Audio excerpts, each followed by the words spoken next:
aí patrimônio. Eu acho que o principal insight que eu tive desse livro é entender que patrimônio pode ser ativo ou passivo. O primo até postou esses dias, que alguém perguntou sobre ter carro ou sobre ter casa. É o mesmo item, né? É o mesmo patrimônio, porque coisa. estão sobre, tá sob sua jurisdição, digamos assim, mas você pode usar o carro para trabalhar ou não, ou só para curtir. Você pode usar o imóvel para alugar ou exatamente. para usar.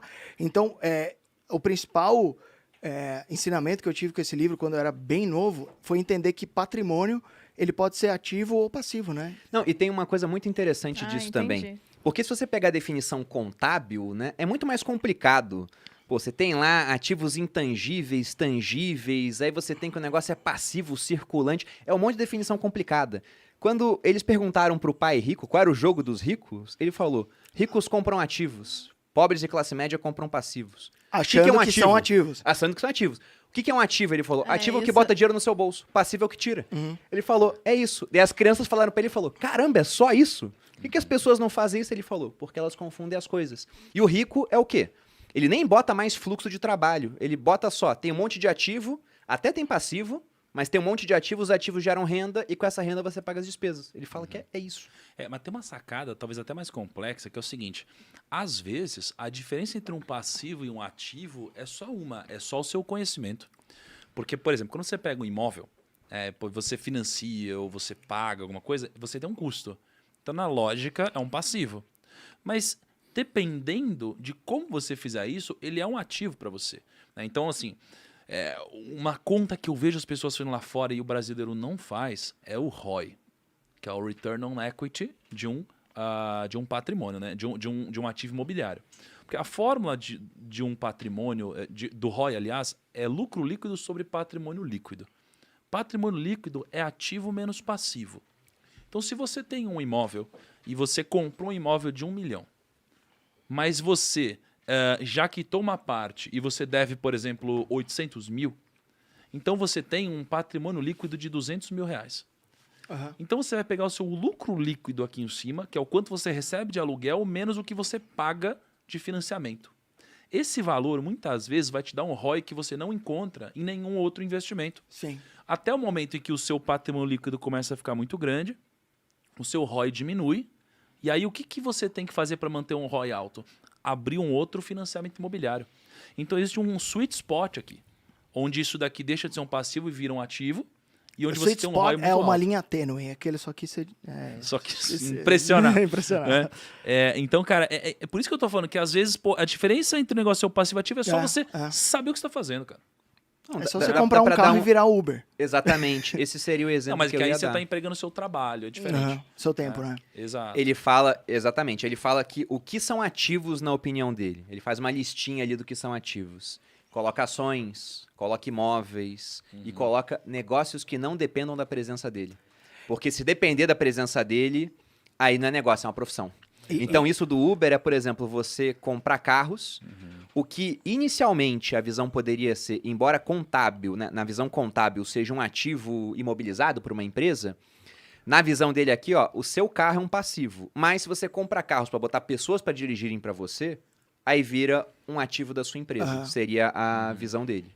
Ele fala, essa parte de ativos, eu acho interessante ele falar que ativos trabalham 24 horas por dia. Então, a gente que investe fora, a gente que diversifica nossos investimentos, enquanto eu tô, sei lá, trabalhando aqui, suponhamos, aqui eu tô só tomando uísque falando groselha, mas suponhamos que eu estivesse trabalhando. Quantas horas eu consigo trabalhar por dia? Sei lá, de 12 a 15, vai. Suponhamos que Quando muito, né? De maneira sustentável, você não me 15 conhece. vai demorar, sabe? Vai ser alguns anos me só. conhece.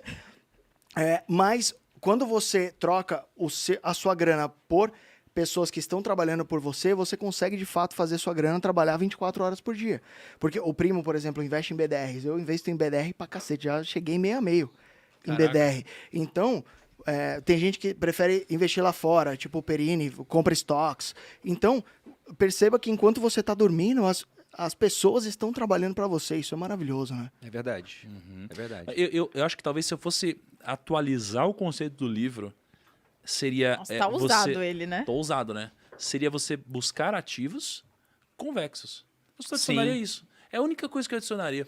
Porque, assim, eu acho que o jogo, o segredo... Explica pra gente É, eu o ia que seria perguntar. a convexidade, Thiago, por favor. É porque o segredo do dinheiro, pra mim, é só um. É você dominar o tempo. Né? E quando você entende que o tempo ele é a chave, quando você entende que o tempo ele é uma medida, uma métrica talvez até melhor do que o dinheiro, né? Uma vez que, por mais que a gente tenha mudado ao longo da nossa história várias métricas, né, de se mensurar a riqueza, já foi soja, já foi sal, já foi sei lá o quê, o tempo sempre foi uma métrica que até hoje continua e ele é tão escasso como nunca. Né? Mas a gente tem um limite, a gente tem 24 horas por dia, então isso é um grande problema. Por isso que eu não acho que a gente tem que buscar só ativos, temos que buscar ativos que eles possam romper a barreira do tempo.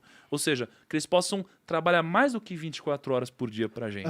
E a gente só encontrar isso em ativos convexos. Né? Então, por exemplo, se eu vou num primeiro encontro... Danado. Cara, Me chama. o que pode acontecer? Te Não chama. sei, me chama.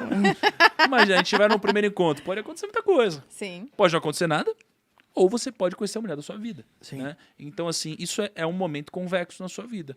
Então, quando você compra uma ação, cara, isso é convexo. Né? Você pode ter um investimento que vai se multiplicar infinitamente. Né? Agora, Você quando tem uma simetria convidativa, né? Exato. Não existe preço negativo, mas você pode multiplicar a sua grana. Exatamente. Eu acho que assim, quanto mais convexo dependendo do time, por exemplo, você pega um mercado numa crise muito grande, o mercado em si ele é convexo. Mas quando você tem uma crise muito grande, você tem uma assimetria muito mais forte do que você tinha antes. Mas a convexidade continua. Então, assim, eu acho que as decisões convexas seria a única coisa que eu adicionaria nesse livro. Eu tenho certeza que o Kiyosaki ia achar um termo muito mais for kids aqui do que a convexidade, cara. E eu acho que aí é onde está o talento dele. Vocês discordaram de algum ponto nesse livro? Porque eu discordei de um, cara. Olha, refletindo aqui, quando eu fui ler, eu não discordei. Agora, na primeira parte, tem uma hora que fica um negócio assim, muito... O Pai Rico fala muito de sentimentos, assim, aquela hora eu olhei e falei, eu não concordo muito com o que ele tá falando aqui. Mas da maneira que ele fala, eu concordei com muita coisa, exceto que ele bota uns marcos temporais para ter certos ativos em carteira. Ele fala que ele gosta de entrar na bolsa e ficar 1 ano. Aí ele sai. Ele fala que ele gosta de ter um imóvel por no máximo 7 anos. Até entendo depreciação, né? Talvez o imóvel vai ficando velho. Mas ele coloca limites temporais muito fixos. Isso eu discordei. Eu discordei do fato dele achar que todo mundo tem o perfil para ser empreendedor. E eu com sou certeza empreendedor, não. eu sou empreendedor legal. e eu vejo o meu pai tendo uma vida muito mais feliz Mas que você eu. achou que ele falou isso? Cara, ele vai dando vários hints ali durante o livro. Só falando, você tipo, entender. O pai Não, rico é o empreendedor. e aí- Mas, por exemplo, eu identifiquei o seu pai muito com a história aqui do livro pelo seguinte. Inclusive, antes de entrar nessa parte, batemos 5.000 pessoas. Ah, nós sim. temos Yeah! cupom de desconto da Finclass, cupom Os Sócios. Assinatura, ao invés de ficar 12 de R$ 39,90, fica em 12 de R$ 29,90. Olha! Espero que aproveitem Mano, e na moral. desenvolvam a proficiência financeira de vocês. Pros 100 primeiros. Cara, R$29. Para os 100 velho. primeiros. Então corre! Só para os 100 primeiros. Só para os 100 primeiros, então usem. Não vai durar até o final, então.